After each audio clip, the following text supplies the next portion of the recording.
So here we are at Rollins State Park, where Mount Kearsarge is. It's actually divided between two state parks in Warner, New Hampshire. And again, the mountains actually switch between two different cities. One of the few state parks in New Hampshire. And they're actually closed because of Corona. The park's not open. Typically, you can drive a road to almost the summit. There used to be a hotel just below the summit, and during the summer, from Memorial Day on, you can come up, and like you see, they close at 5, and you can drive almost to the summit. It's just half a mile from the parking lot at the top. But because of coronavirus, they're only open on the weekends, which doesn't make a lot of sense since everyone will have to go at that time. So I think it's, what does it say here? $4 per person, according to this sign. So the road itself is 3.5 miles, the summit's another half a mile. And as you can see, it's closed.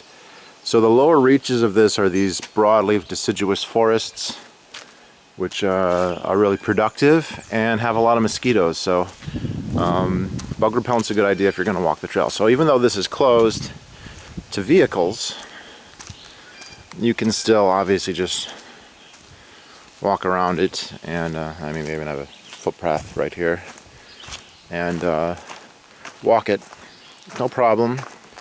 There's actually hiking trails as well. I've never tried them. I like just using the road. It's just much broader, so the bugs aren't as bad, and it's just easier in terms of your gait. But looking at Mount Kearsarge is a interesting mountain. It's not that tall. It's just shy of 3,000 feet. It's 2,936. But it has a lot of prominence because the area around it is pretty low, and it doesn't have any tall mountains near it. So its actual prominence is 2,100 feet. Now, I don't know if the elevation right there to the top is 2,100 feet or not. But it wouldn't surprise me if it was close to that, maybe a 2,000 foot elevation gain. Maybe less, I'm not sure. But it's a very prominent peak. When you drive around southern New Hampshire on the highways on 93 and 89, you very often get really clear views of it in the distance. And one time I flew in a small plane from the Concord airport. I mean, literally, as soon as you get above tree line, you can see it. It's very prominent. It's got a tower on top, both like a TV cable antenna. I know it has that. I don't know if it does cell phone as well, but it's got at least a TV antenna. And then also a fairly well-maintained shack for fire observation. Now, I don't know how often that's actually used, but it is there, and they do maintain it pretty well. In fact, just this year, it's all new. There we go. So, in these lower reaches, way more bugs, snakes, deer, apparently bears. I've never seen a bear here, but apparently they're a thing. Kearsarge, like a lot of names, I was actually familiar with it if you know your Civil War history. The USS Kearsarge was a Navy ship in the Civil War, which defeated the very famous CSS Alabama. The Confederate States had this ship that they bought from the British made for them, basically, indirectly, and it raided the Atlantic Ocean for a long time. And it was defeated by the USS Kearsarge, which I believe is named after this mountain. And I always assumed Kearsarge it kind of sounds like maybe an English name to me, but it's not. It's an anglicized version of a Native American name, Kearsarge, or something along those lines. So, when the settlers first came to New England in the first half of the 17th century, starting with Plymouth in 1620 or 1621, this region was inhabited by Abenaki-speaking Algonquins. So they were Algonquin, I guess, ethnically, but linguistically spoke a version of Western Abenaki language, and so a lot of the names are derived from Western Abenaki, including this one. And apparently, again, very commonly there are debates what that name means. I think it said perhaps two-tiered mountain. There's basically a peak and then a ridge below it, and that's basically how the road is able to get up. Basically, this road will follow the line of the ridge to the base of the actual summit. And yeah, it's a good workout. You go up a lot.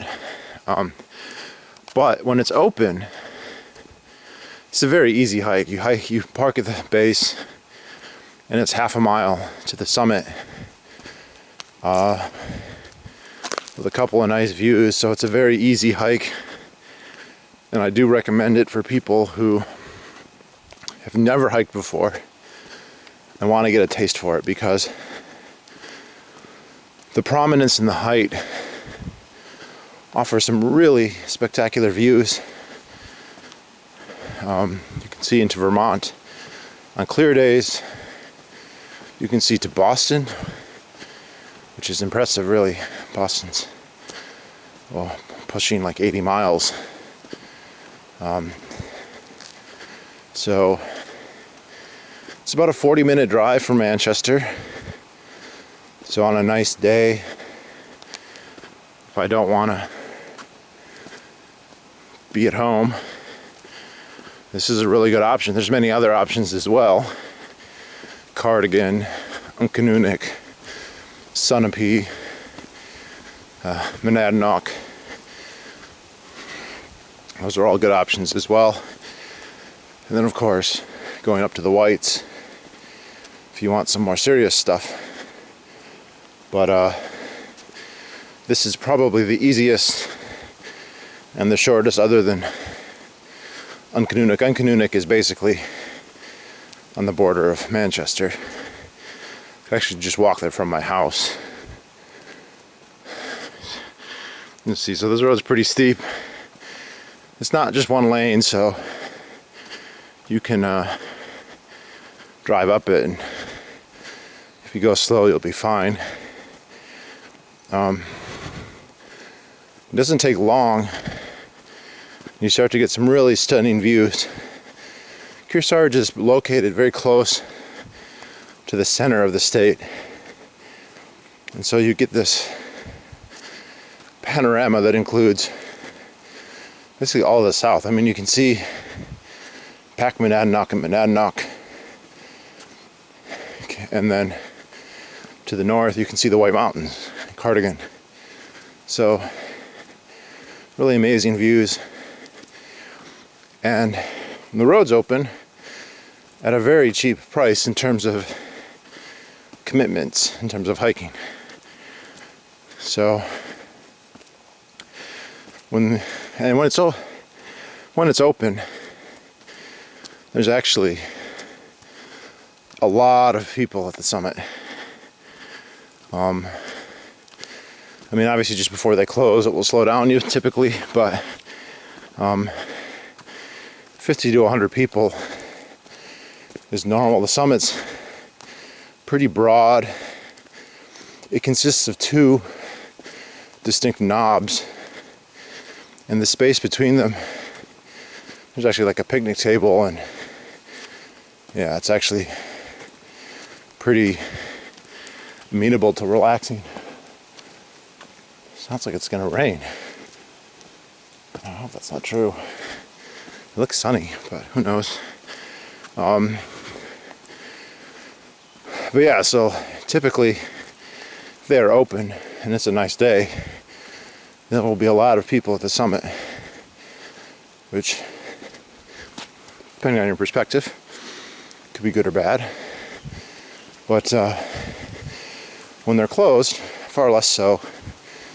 The last couple times I've been up, I was the only one there, which is kind of a cool feeling. The other thing that I notice here, it's got a false tree line.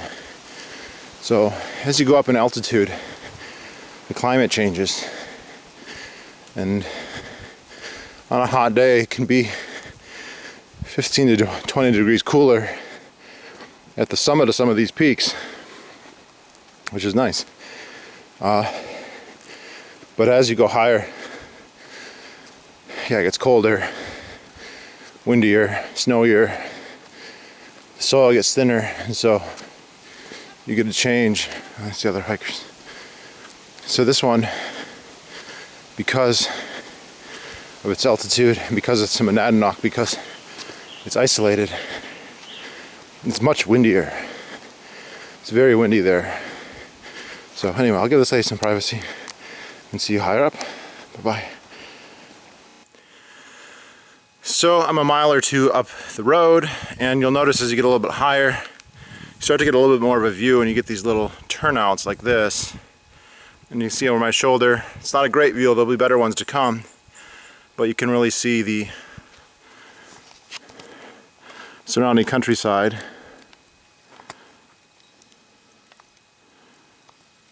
Beautiful. So it's sunny, but it's actually hailing out. There's hail falling. There's no rain. I just checked the weather, and it's not supposed to rain or anything, but there's hail falling. So welcome to New Hampshire. This is crazy.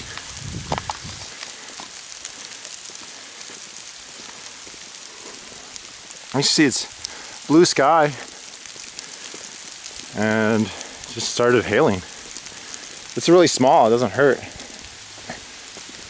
It's crazy. But anyway, yeah, that's what can happen.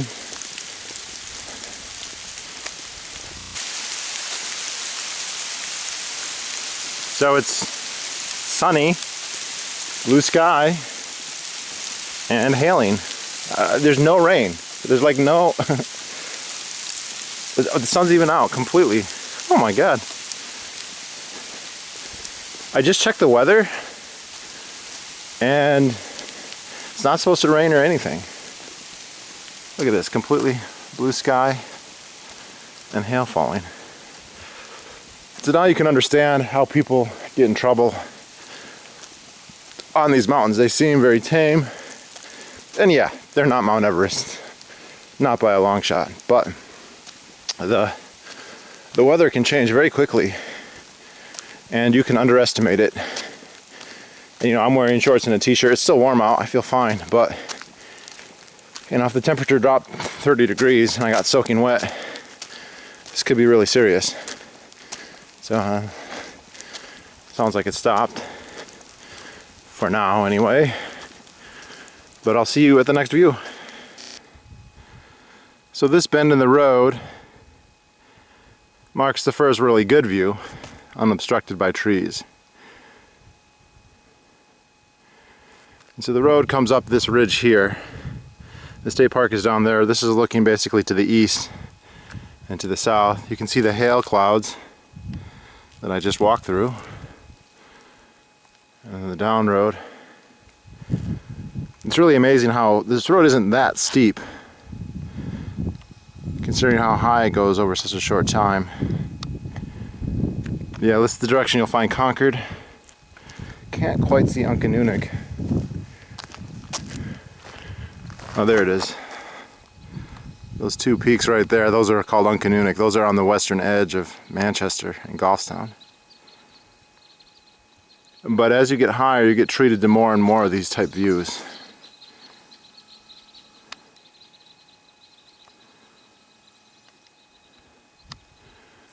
Can't really see the summit from here. Alright, let's continue. So this is along the ridge line that extends south of the main peak.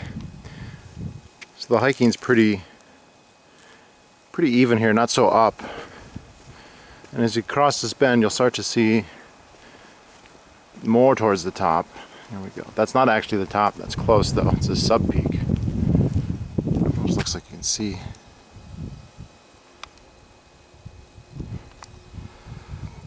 And you see, as you often do, the change in the foliage, this coniferous stuff, these spruce. I think that's what they are. They look like spruce. Nobody correct me if you know what they actually are. But because this is a ridge, there's good views to be had on either side. Just a little ways through the trees. Oh yeah.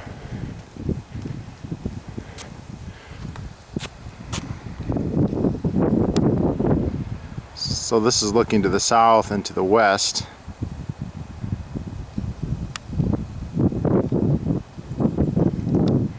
See a little town there, I think that's New London. You can see Highway 89, which basically runs southeast to northwest. Yeah. So getting close. So like a lot of mountains actually, there was a hotel here at one point. That became popular in the 19th century, late in the 19th century, in the early 20th century, and a lot of them closed for economic reasons. The highway system especially made it easier to travel and hike these peaks without a need to stay. In olden times, without roads and reliable vehicles, if you wanted to hike a mountain, that was going to be a trip. You were going to have to go and spend a couple days, and so hotel made a lot of sense. And now that's just not the case. You can hike a peak and go back to wherever you're from, if it's Boston or Manchester or Portland or whatever, and go back home. I think the other thing too is just the sensibilities changed.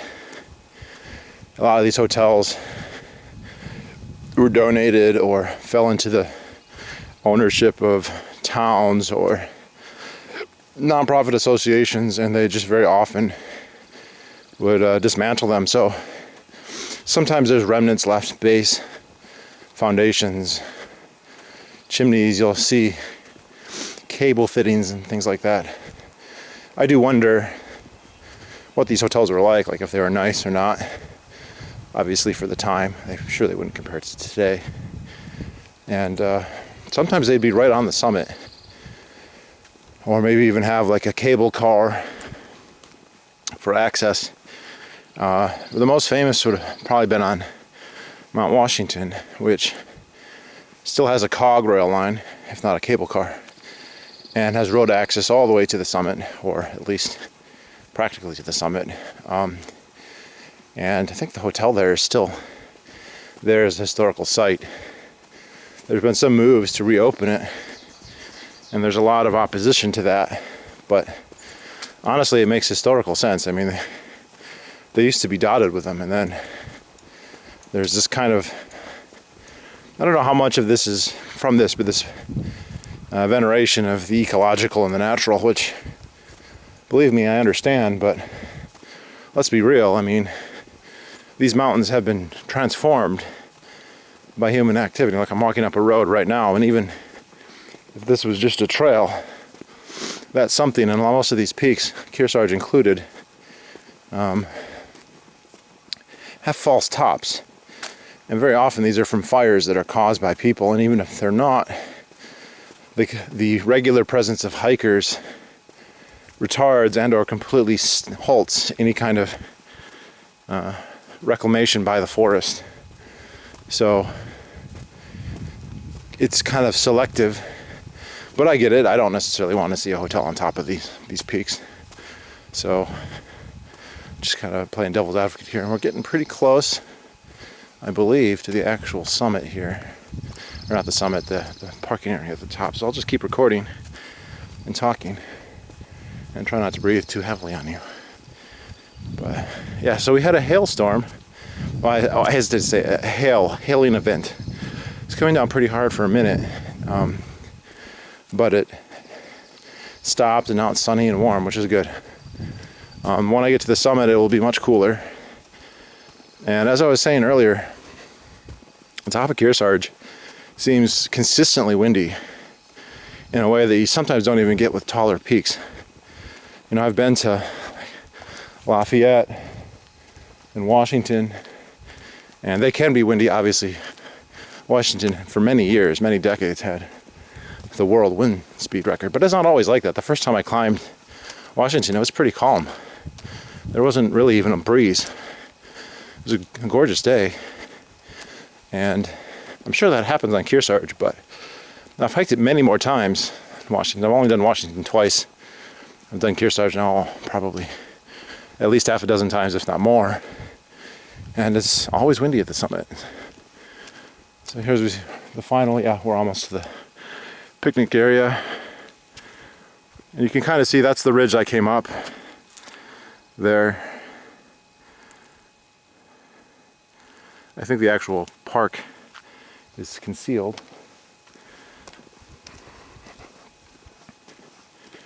So as steep as this is, there's no switchbacks, which is something I might have expected.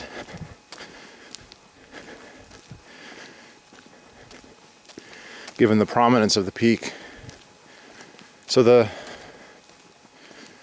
if the prominence is 2,100 feet, that means that this mountain is encircled by an area that is 800 feet, 900 feet above sea level. And actually, I think it's quite a ways before you find a place that's higher. The closest peak that's taller, I'm not sure. Probably to the north because it's taller than Monadnock. So here we go. So this is where the hotel used to be, and it's now a parking area. You can drive this side. It's not the summit. You're still half an hour from the summit, but if they're open, this is just ideal. So there's no running water, but they have outhouses. Handicap parking. Yeah, okay. So didn't mean to make fun, but come on. And we'll go check out these before getting the view. So it's half a mile to the summit from here. Pretty easy hike for the most part. There's a picnic area just up there. So in the when they're open, the park closes at 5, which means they stop letting cars up at 4. So if that gives you an idea, you can drive up, park, hike to the summit, back down, and drive to the gate by 5 pretty easily. In fact, you could do it in less time than that, you know, if you weren't dawdling, whatever. There's people driving here. Nice.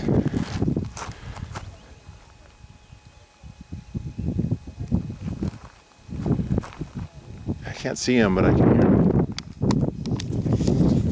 Anyway, so turn the camera off here. It's, like I said, it's half a mile, basically up a jog. There's one really scenic spot on the way, and then you get to the summit, which, I mean, looks pretty nice today, so that should be nice. Sorry, it's hard to hold the camera.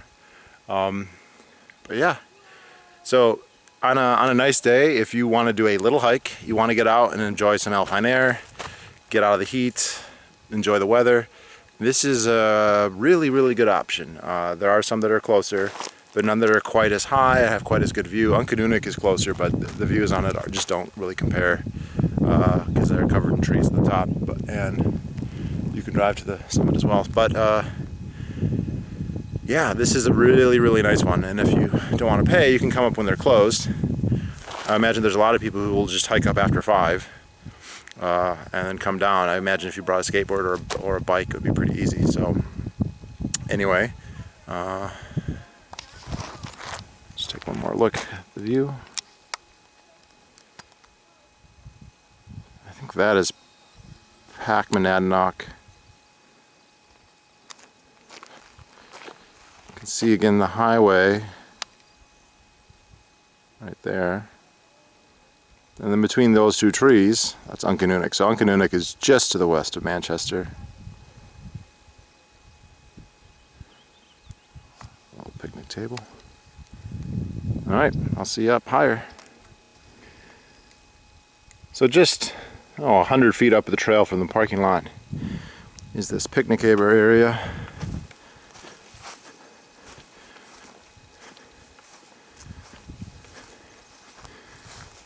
Frank West Rollins Memorial Reservation.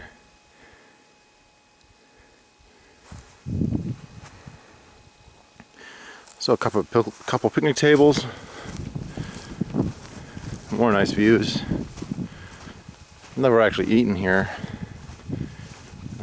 but great views, nice breeze.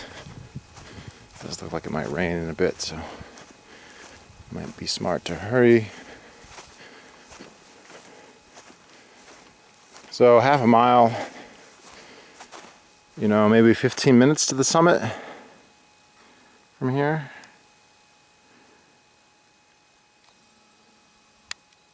And there's the highway. Little observation bench. Looks like somebody had a fire. There are a couple of spots along the trail where you see that, and I imagine those last for quite a while, so I'm kind of curious, if they're just from this year or last year, a couple of years ago. On the road, I don't know why.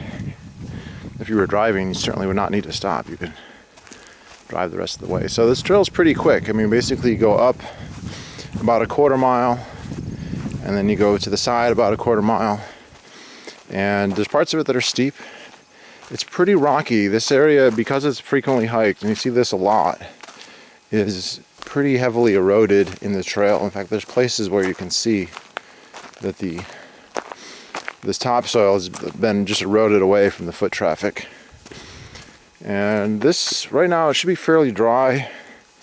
I've never seen, there's no streams. There's little areas where water forms, little bog-like areas. Let me see, so this is pretty rocky. You want to watch your step, but it's not like a treacherous fall where you're going to really, break your neck. But you could definitely sprain an ankle or get a bloody knee or something. But it's not that steep at any point. Yeah, that's what I'm talking about. You can see that the topsoil is just gone.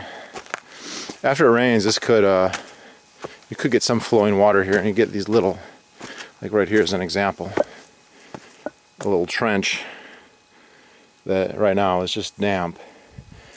You can see flowing water there sometimes after a rain or in the spring. Actually, very near the summit, there are some boggy areas with a lot of frogs and a lot of garter snakes. There's a good chance we'll see some. Which is impressive because their drainage areas can't be very large. When you're that close to the summit, there's no land uphill except for the summit. And that's not a lot, it's not a big area. And even that's going to be divided, because if it's, on the divide, the water's going to go the other direction. So I think it's a testament to how dry, well, not how dry, how, because of the lower temperatures, the consistent lower temperatures, water seems to stay there for a long time. And you can just see how this has been eroded down. I think on a good day in the summer when they're open, it wouldn't be impossible to see 1,000 people on this trail. Maybe a little bit less, but you get the point, 800, 700. I could be wrong about that, but even 100 a day, this isn't growing back.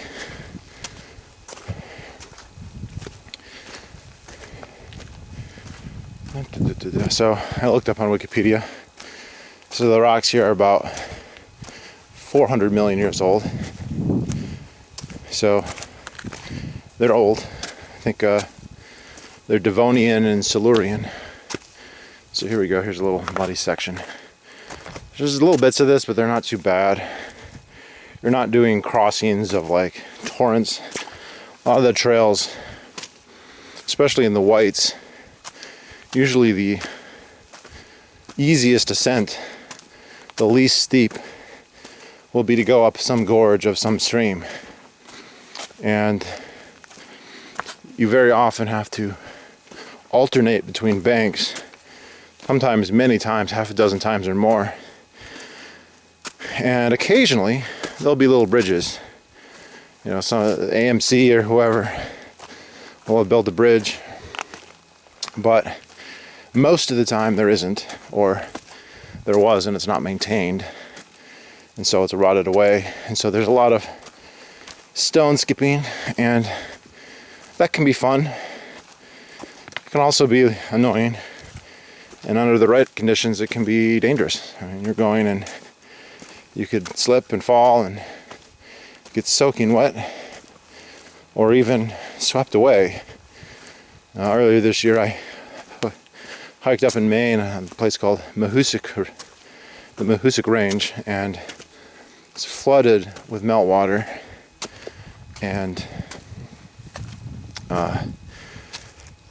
there were a couple of spots where, you know, it was deep enough that it could have swept us away. I went there, I hiked it with a subscriber, so Christian, if you see this, hello, we should do that again when there isn't 5 feet of snow. So here we go, this is where it gets pretty rocky, as my slip just indicated. But it's not technical. You see people up here, I've seen people up here with oxygen, little kids, elderly people. So, you know, if you're even remotely healthy, I'd say go for it. But yeah, you can really see it's a little bit cooler today, so it's actually been nice. The bugs have not been bad at all. Some days, earlier last week I came and the mosquitoes were, okay, it wasn't like Congo Basin brutal or anything like that, but yeah, they were bad. They were enough to discourage hiking. In fact, when I left, when I got back, there was a couple in a truck, and they said, "Man, the mosquitoes are so bad, we turned back." Okay, so yeah, that's what they invented DEET for, people. But so this is one of the steepest parts, and possibly the hardest part. And you know, I put that in quotes. You could trip, but it's not, you know, that hard. Well, the rocks are hard. But normally you would be passing people left and right, up and down. And because it's closed, that's not the case. And so here we get, this is basically halfway up the half mile, roughly speaking. So these rocks look big, and then you step on them and they move, which is a little disconcerting.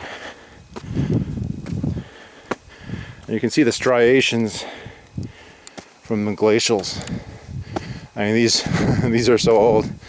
They've been glaciated who knows how many times, although obviously the original rocks, I'm sure, have worn away and are piled up on the bottom of the Atlantic someplace.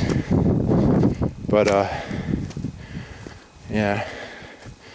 So this is all in the watershed of the Merrimack River.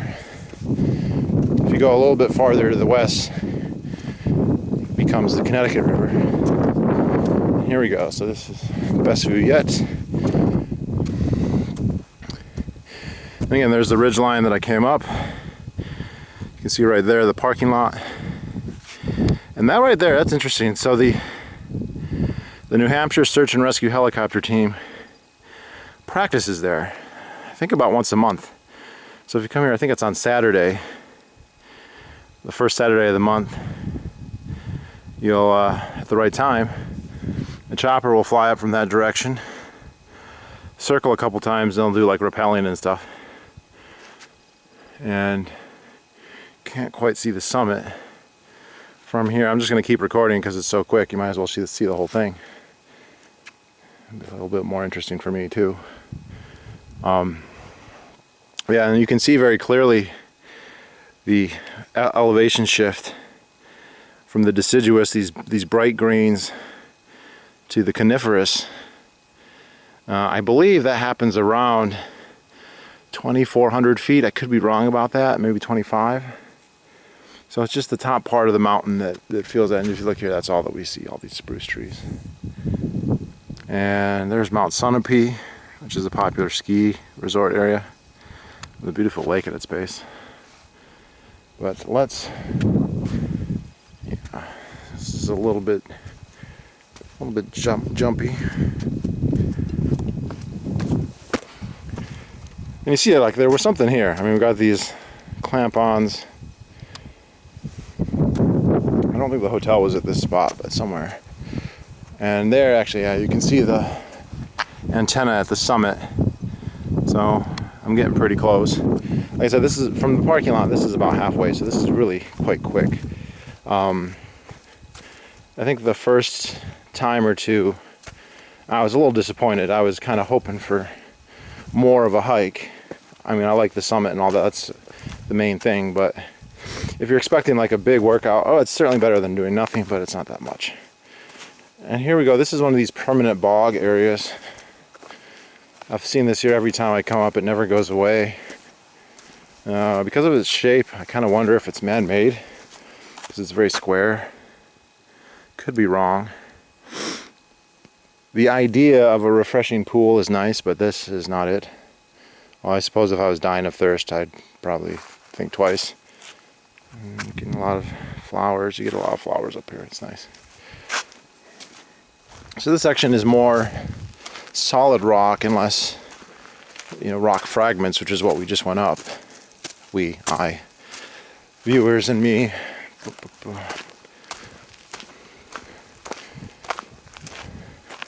These are not bad going up. You want to be careful coming down slopes like this, because you could fall, and again, you wouldn't fall to your death, but you could get a concussion, and you could definitely immobilize yourself, which would not be good, even on such a well-traveled slope as this.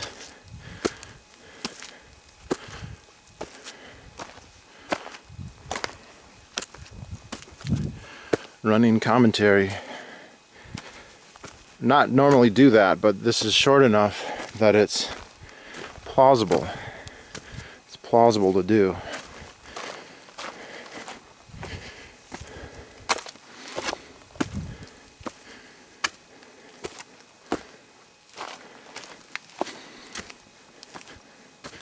Yeah, it's a lot of quartz.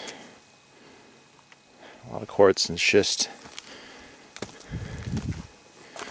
Old rocks. So they actually, to maintain the facilities at the summit, they'll actually take from that parking lot, they'll take ATVs up these trails. And I've never seen them do it, but I've seen it when they were doing it.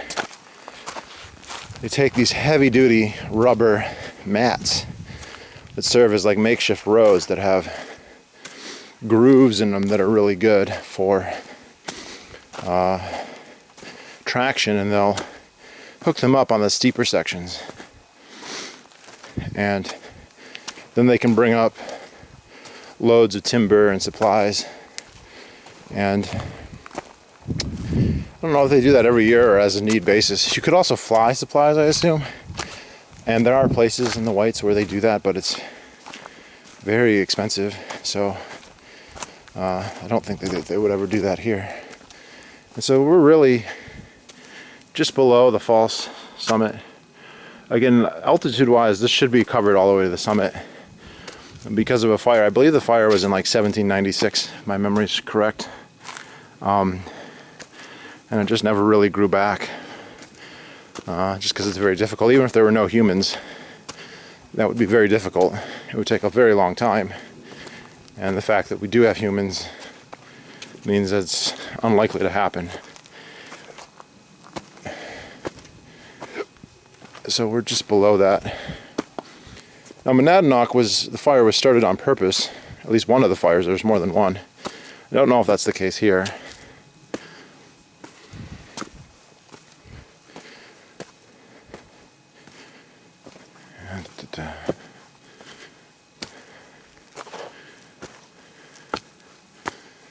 And you start to get more of this sheer. The looser stuff is mostly eroded, so you end up on these sheer rock faces. If they're wet or icy, they can be bad, but if they're dry, they're pretty decent for climbing. Get another view. And I can actually hear, I don't know if it's generators or what, but the antenna creates an electronic kind of hum. And I can hear it at this point as we get closer and closer. But yeah, I think the first time I hiked this, I just thought, oh, well, serious hike. And I might have even, once or twice, I brought like full body packs.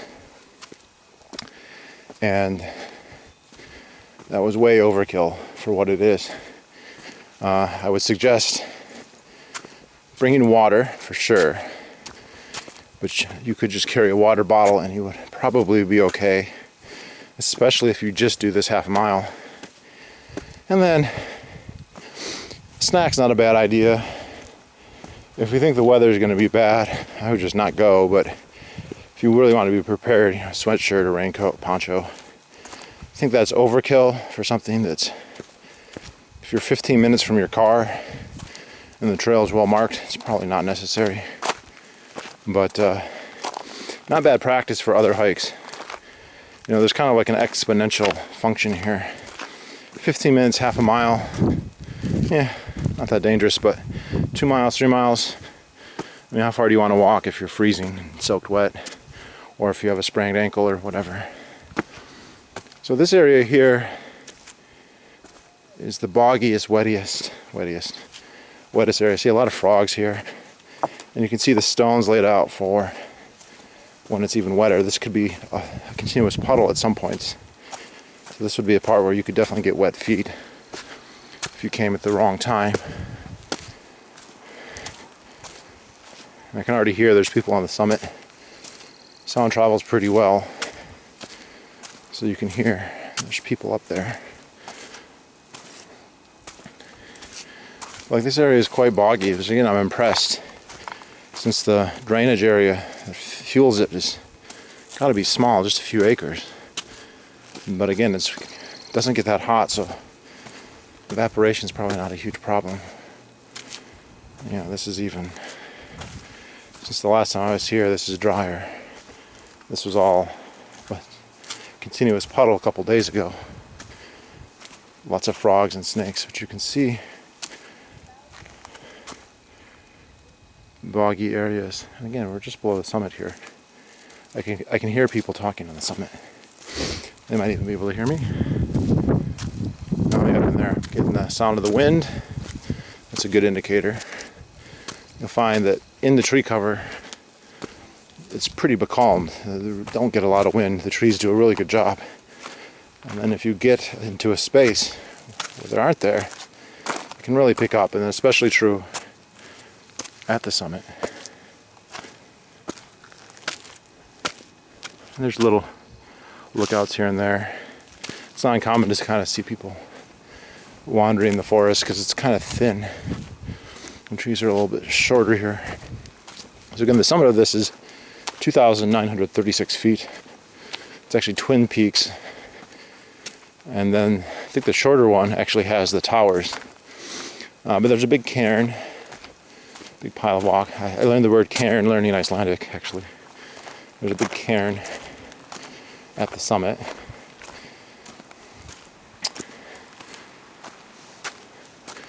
There you go, you can start to hear the wind.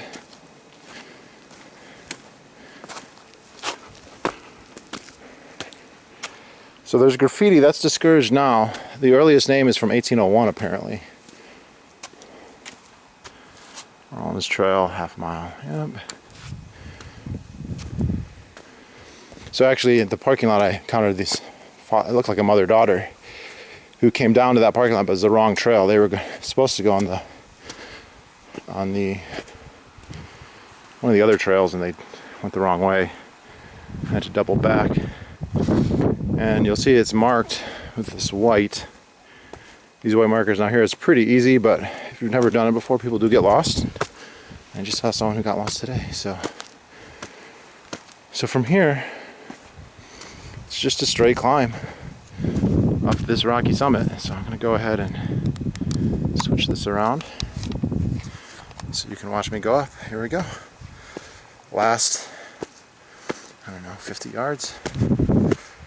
It's steep, but not too bad. Here we go. Oh yeah, there's the wind.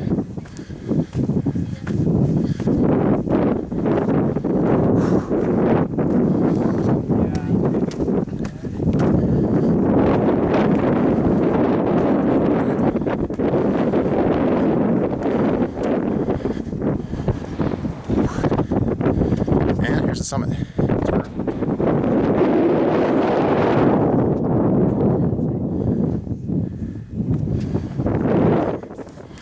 Howdy.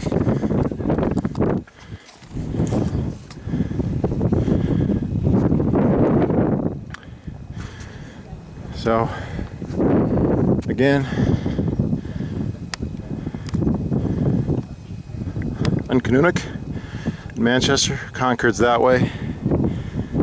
I believe that is Packmanadnock.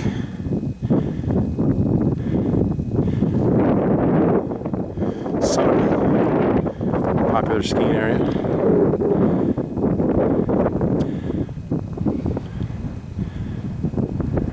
New London, and then looking off into Grafton, and Hanover and Dartmouth are all in that direction.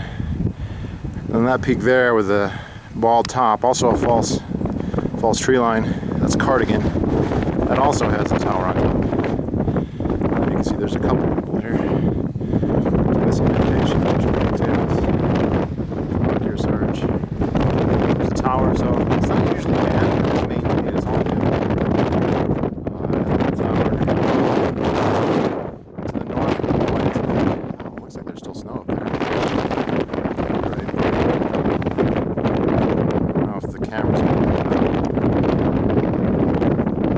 that way. I don't know if that's Washington or...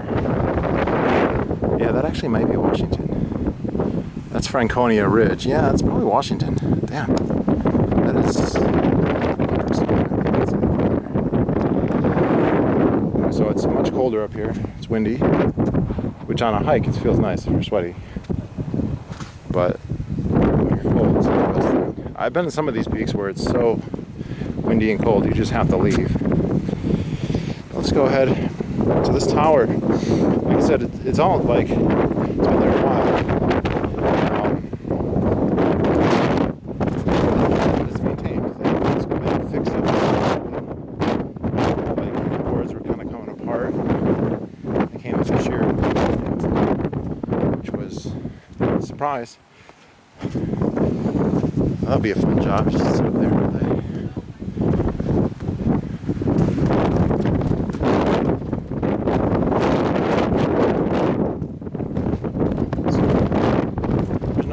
It's just a regular day. It's very windy, so it's get very, very windy up here. Winter.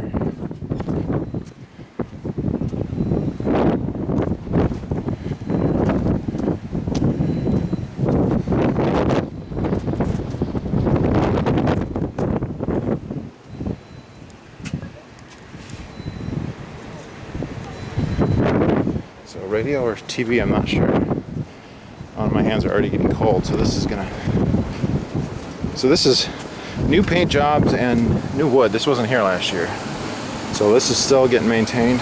AC is on, so they got power up here.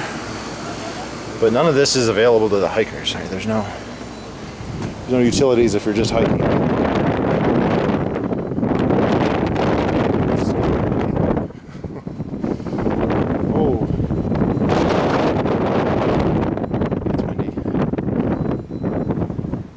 Not a good place if you have vertigo, otherwise it should be fine. See, that's the actual access. And it's locked for good reason, I assume.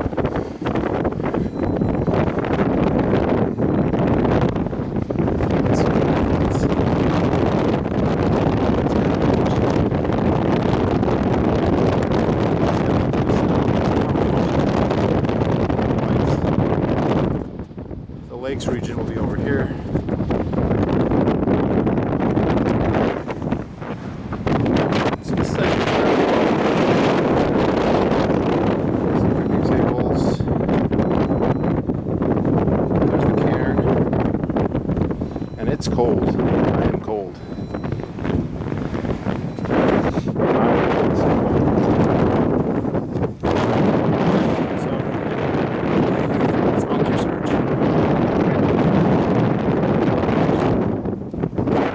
never done it, but that's the parking lot. That's the parking lot to the other trail. So instead of taking the road, you can hike up that. I took the Rollins Trail. I think that's called the Winslow Trail. It just comes straight up the side. I should probably do that at some point. But yeah, beautiful view. Basically, you can see all of southern New Hampshire. Somewhere, there's an ad, I don't see it. Sure. I'm also told you can see and apparently Boston is visible. It would be in that direction. It's not a good enough day for that. That would be impressive though, because it would be almost 100 miles. So, yeah. Now on a hot day, this is amazing, but today it's like in the 50s, and I'm wearing shorts and a t-shirt, so it's actually kind of cold. But yeah, this is like right in the middle of the state, and it gives you a really great view. Oh, that's the very, you can see kind of the boggy area. And imagine it doesn't get, it's unusual to get really hot up here, so you get way less evaporation, I would guess. And they may get more precipitation as well. Yeah, there's 89. Talk about that over. So. Well, anyway, I hope to do more of these. I've been hiking a lot, and I really like it, and I would like to kind of cover some of these weeks. This is the one I'm most familiar with. It's the easiest. It's almost not really a hike if you consider something like Washington or Lafayette or something in Maine, but it's good for beginners. So I recommend this for people who've never done it before. So, anyway, I hope you all found this very useful, and thanks for watching, and have a great day. I'm going to hike back down and warm back up.